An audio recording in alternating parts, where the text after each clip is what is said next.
On va dire que la question qui se pose, effectivement, c'est de savoir comment adresser la problématique du financement, effectivement, non seulement de l'agriculture, mais de manière un peu plus globale du monde rural, de toutes les activités du monde rural, parce que pour l'instant, en face, nous ne disposons pas encore d'un dispositif qui est susceptible d'adresser leurs besoins.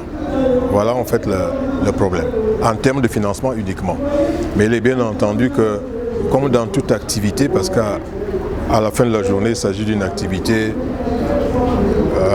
comment je dirais, commerciale, tout au moins d'affaires, et comme dans toute activité, il n'y a pas que l'aspect financier, il y a bien entendu tout un environnement autour, n'est-ce pas? Il y a ce que nous pouvons appeler les conditions de mise en œuvre, il y a des prérequis. Par exemple, vous pouvez bien entendu préparer votre production en termes de chaîne de valeur, d'avoir la semence jusqu'au produit fini, mais avoir des problèmes d'évacuation. Par exemple, avoir des problèmes d'entreposage ou stockage, par exemple. Donc, il n'y a pas que l'aspect purement financement. Donc, l'occasion ici, au niveau je dirais, de l'organisation de la cérémonie, ou tout au moins du forum, ce n'était pas simplement d'adresser la question de financement, vous avez vu depuis hier, mais c'était la question globale, de façon holistique, d'adresser la question du développement ou de la promotion, n'est-ce pas, du secteur de l'agriculture. Maintenant, le marché, qui est une des activités de ce forum, adresse donc uniquement un des aspects qui est effectivement celui du financement.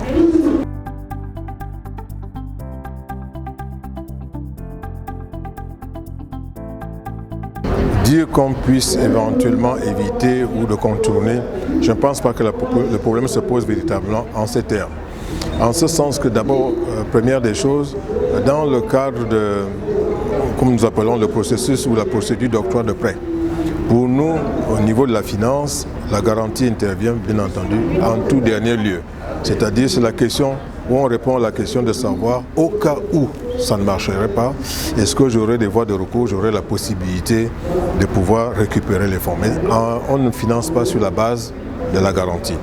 Donc, ça nous intéresse peu, à la limite du point de vue du financement, de dire comment contourner la garantie. La véritable question, c'est de savoir si en face, en tant qu'institution financière, je dispose effectivement des ressources, d'une part, mais aussi sur le plan purement, je dirais, des compétences aussi, parce qu'on oublie cet aspect.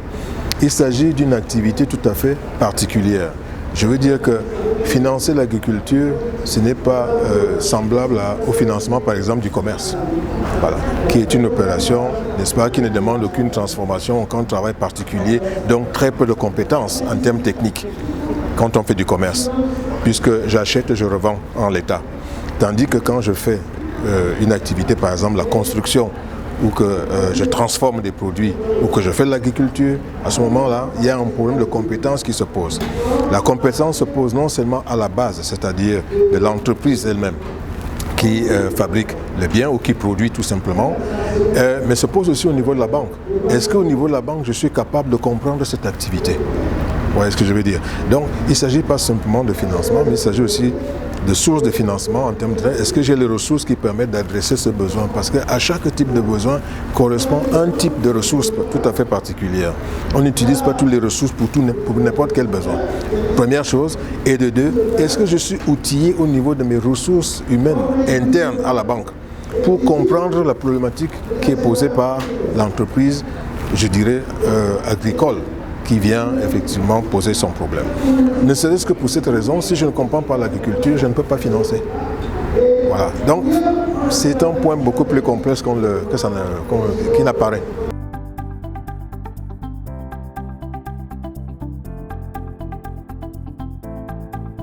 Tout à fait, je suis d'accord avec vous et j'ai amorcé un peu la question dans ce sens, en parlant d'une activité qui est tout à fait spécifique. Donc il est difficile pour une banque commerciale, pour dire vrai, d'adresser la question du financement de l'agriculture. Je viens de donner les raisons. Ça peut être des raisons qui tiennent sur le plan technique, compétences internes, etc., comme pour des raisons qui tiennent à je dirais, la question de ressources, la nature des ressources financières dont elles disposent, qui ne sont pas adéquates par rapport à l'activité de l'agriculture. Et donc, effectivement, ce qu'on peut espérer, c'est qu'il y ait soit du point de vue du secteur public purement, donc des pouvoirs publics, la mise en place des institutions qui sont véritablement orientées spécifiquement par rapport à ces activités, mais aussi c'est tout à fait ouvert à des sociétés ou à des privés de pouvoir créer des banques ou des institutions ou des fonds tout simplement qui puissent effectivement adresser de manière la plus adéquate, mais sachant que à la base, véritablement, l'institution est créée du point de vue de sa structuration pour adresser spécifiquement ce besoin. J'insiste sur le fait qu'il s'agit d'une activité tout à fait particulière.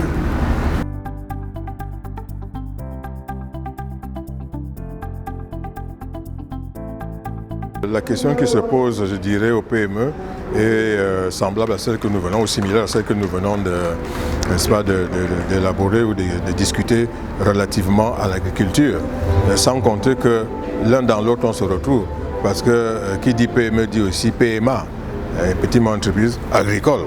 Donc l'un dans l'autre on se retrouve et il est bien entendu qu'une seule institution ne peut pas adresser le volume des besoins. Donc on aura besoin effectivement de mutualiser, de créer un maillage entre la possibilité interne et si possible, autant que possible, c'est même nécessaire de pouvoir faire appel à d'autres institutions pour appuyer cette stratégie-là.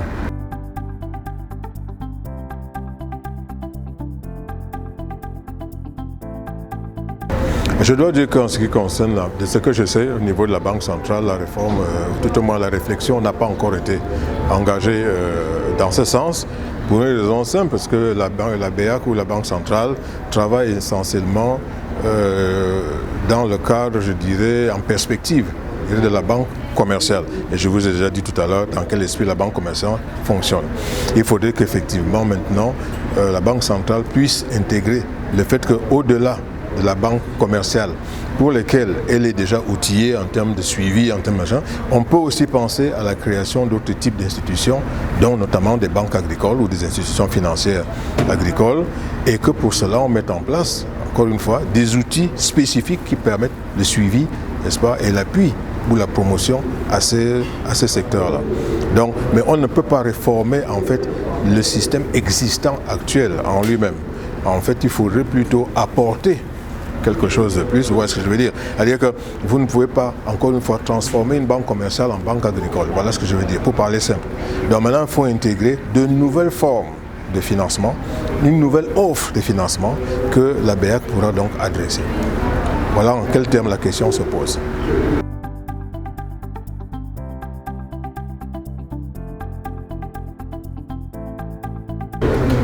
Disons que, sachant que nous sommes dans le cadre de l'agence de promotion des investissements, donc la question, nous on évoque, on pose le problème sur la table, mais en tant qu'agence de promotion, on n'a pas la compétence mais nous posons les problèmes qui se posent dans la société, que les hommes d'affaires, ou tout au moins les gens d'affaires comme aujourd'hui, parce qu'il ne faut pas oublier les femmes, connaissent, et donc de les adresser ou de les présenter donc au gouvernement, par exemple, qui est tout à fait compétent pour cela, et voir dans quelle mesure ils sont susceptibles de répondre à cela. Et une fois qu'on trouve des solutions au niveau gouvernemental, la question revient après au niveau de l'agence de promotion pour justement mettre en œuvre et autant que possible ce qui a déjà été arrêté. C'est ce qui a été discuté hier, par exemple sur le plan de la fiscalité.